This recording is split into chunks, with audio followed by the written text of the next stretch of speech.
نوجوان ہیں، کما رہے ہیں، وقت تو ایک جیسا ہے ہمارا بھی اور ان کا بھی، لیکن انہوں نے یہ محسوس کر لیا کہ اس وقت میں ہم نے اللہ کو راضی کر کے ہٹنا ہے، ان کے لیے یہ سارے کام آسان۔ تو ہم چلو چند 100 دفعہ یا 1000 دفعہ ہی لا الہ الا اللہ کا ورد کر لیا کریں، اور اگر چلتے پھرتے عادت ڈال لیں تو سبحان اللہ کئی 1000 مرتبہ کرنا بھی آسان ہے۔ اور ہمارے اکابر سبحان اللہ وہاں سینکڑوں اور ہزاروں کی بات نہیں ہوتی تھی، اور لاکھوں کی بھی بات نہیں ہوتی تھی، کروڑوں کو بھی بات نہیں ہوتی تھی، کروڑوں مرتبہ سے زیادہ دل کے اوپر لا الہ الا اللہ کی ضرب لگتی تھی، کروڑوں مرتبہ سے زیادہ۔ دل کے اوپر کتنا نور ہوتا ہوگا، اللہ اکبر کبیرہ۔ اور استغفار کی کثرت کریں۔ اور 2 چیزیں جس کی ہمیں ضرورت ہے، ایک اللہ رب العزت سے جنت مانگیں اور جہنم سے اللہ تعالی سے پناہ مانگیں۔ تو اس مہینے میں یہ دعا مانگنی چاہیے، اللہم انی اسألک الجنہ وَأَعُوذُ بِكَ مِنَ النَّارِ، اے اللہ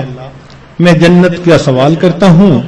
اور جہنم سے اے اللہ میں پناہ مانگتا ہوں۔ چنانچہ رمضان مبارک کا اکرام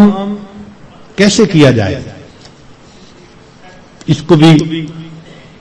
تھوڑا تفصیل سے بتا دیں۔ جو احترام کرنے والے ہیں وہ تو رمضان سے 2 مہینے پہلے سے ہی دعائیں مانگنی شروع کر دیتے ہیں،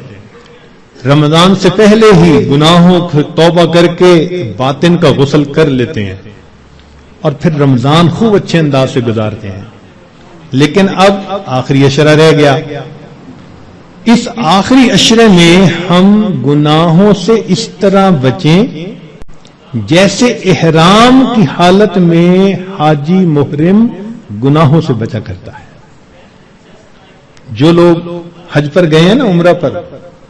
ان کو اچھی طرح اندازہ ہے کہ جب احرام باندھ لیتا ہے تو بالکل کیفیت ہی اور ہو جاتی ہے، پھر جنایات سے بہت بچنے کی کوشش ہوتی ہے، ہر وقت یہ احساس رہتا ہے میں محرم ہوں، احرام باندھا ہوا ہے، بالکل رمضان گزارتے ہوئے وہی کیفیت ہو، انا صائم، میں روزہ دار ہوں، رمضان کا مہینہ ہے، مجھے اس میں کوئی گناہ نہیں کرنا۔ چلتے پھرتے لا الہ الا اللہ کا ورد رکھیں، اور کبھی کبھی پورا کلمہ بھی پڑھیں، لا الہ الا اللہ محمد الرسول اللہ۔ جتنا ممکن ہو سکے قرآن مجید کی تلاوت کریں، حتیٰ کہ 2-3 منٹ بھی اگر خالی ہیں تو اس کو خالی نہ گزرنے دیں، قرآن پاک دیکھ کر پڑھ لیں، اور اگر قرآن پاک پاس نہیں یا وضو نہیں تو جو صورتیں یاد ہیں کم از کم وہی پڑھ لیں۔ حسب استطاعت رمضان مبارک میں صدقہ و خیرات زیادہ کریں۔ سیدہ عائشہ صدیقہ رضی اللہ عنہا فرماتی ہیں کہ نبی علیہ الصلوۃ والسلام رمضان مبارک میں اپنے دونوں ہاتھ صدقے لیے کھول دیا کرتے تھے، جیسے تیز ہوا چلتی ہے اس طرح نبی علیہ الصلوۃ والسلام صدقہ پانی اللہ کے راہ پانی کی طرح پیسہ بہا دیتے تھے۔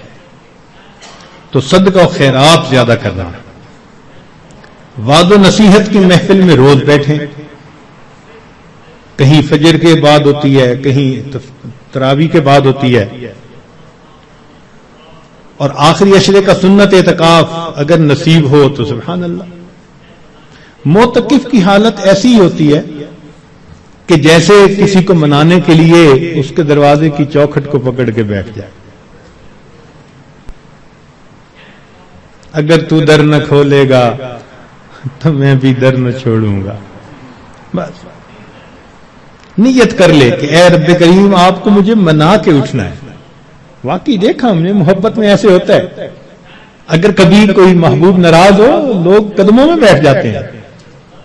بیٹے سے باپ خفا ہو آپ کے قدموں میں بیٹھ جاتے ہیں، ابو جب تک آپ راضی نہیں ہوں گے میں قدموں میں سے نہیں اٹھوں گا۔ سبحان اللہ، یہی مومن کا حال ہونا چاہیے، اے کریم تیرے در پر آ کر بیٹھ گئے ہیں،